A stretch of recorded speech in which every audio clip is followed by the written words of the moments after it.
সকলোলৈকে নমস্কাৰ জনাইছোঁ। মই যোৰহাট ভগাংশৰ ৰূপান্তৰ আচলতে খুব শ্ৰদ্ধাৰ, খুব মৰমৰ, খুব চেনেহৰ দাদা জিতু নেওগ। যোৰহাট ভগাংশৰ হয় মই ৰূপান্তৰ, যোৰহাট খনামুখৰ আমাৰ জিতু নেওগ ডাঙৰীয়াদেৱ হয়। আজি মোৰ ৰাজৰূপা ষ্টুডিঅ'লৈ আহিলে আমাৰ যোৰহাট জিলাৰ মইনী সমষ্টিৰ বিধায়ক ৰূপজ্যোতি কুৰ্মী ডাঙৰীয়াদেৱৰ শুভ হাতৰ স্পৰ্শত আচলতে শুভাৰম্ভ হৈছিলে আমাৰ এই ৰাজৰূপা ষ্টুডিঅ'। কেনে পাইছে, কি কথা সকলোৱে কৈছে যে আপুনি কওক। নমস্কাৰ। প্ৰথমে মই আমাৰ স্থানীয় যুৱক ভগাংশ অঞ্চলৰ ৰূপান্তৰ ৰাজখোৱাক অশেষ ধন্যবাদ জ্ঞাপন কৰিছোঁ, কিয়নো তেখেতে যিটো আগ্ৰহে, যিটো উদ্যমে এই অনুষ্ঠানভাগি গঢ় দিবৰ বাবে অশেষ কষ্টৰ ত্যাগ কৰিলে। দ্বিতীয়তে আজি মোৰ সৌভাগ্য দিন বুলি ক'ব লাগিব, তেখেতে মোক কেইবাদিনো এই অনুষ্ঠানভাগি চাবৰ বাবে বা ইয়ালৈ আহিবৰ বাবে নিমন্ত্ৰণ জনাইছিল। মোৰ বিশেষ কামত জড়িত থাকিব লগা হোৱাৰ বাবে অহাৰ সুযোগ পোৱা নাছিলোঁ। আজি হঠাতে এখন আমাৰ দলীয় মিটিং আছিলে, ইয়াতে মিটিঙত আহোঁতে তেখেতক লগ পাই তেখেতৰ ষ্টুডিঅ'টো চাম বুলি এপাক সোমালোঁ আৰু সেই হেঁপাহতে তেখেতক লগো পালোঁ।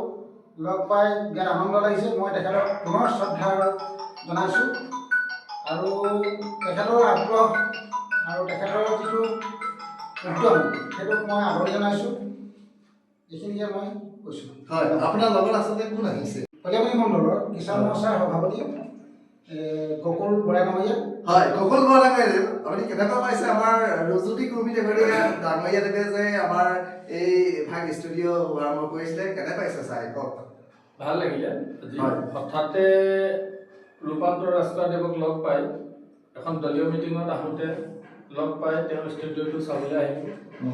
সঁচাই আনন্দিত। আমি লোকেলিটি হিচাপে ওচৰতে এনেকুৱা এটা সুবিধা থাকি আমি দুই এজন লগ হৈ যিখিনি উৎসাহ পাব লাগে, তেওঁ যিখিনি কষ্ট কৰি এইখিনি উদ্যম দেখাইছে, এইখিনিক লৈ মই অশেষ ধন্যবাদ জ্ঞাপন কৰিছোঁ। হয়, আচলতে আমি ইয়াত লিখাই আছে, ইয়াত প্ৰতিভাসম্পন্ন সকলে সংগীত, নৃত্য, কবিতা আৰু সমাজৰ লগত মিল থকা কিছুমান সঁচা কাহিনী চুটি ছবিৰ জৰিয়তে প্ৰচাৰ কৰা হয়।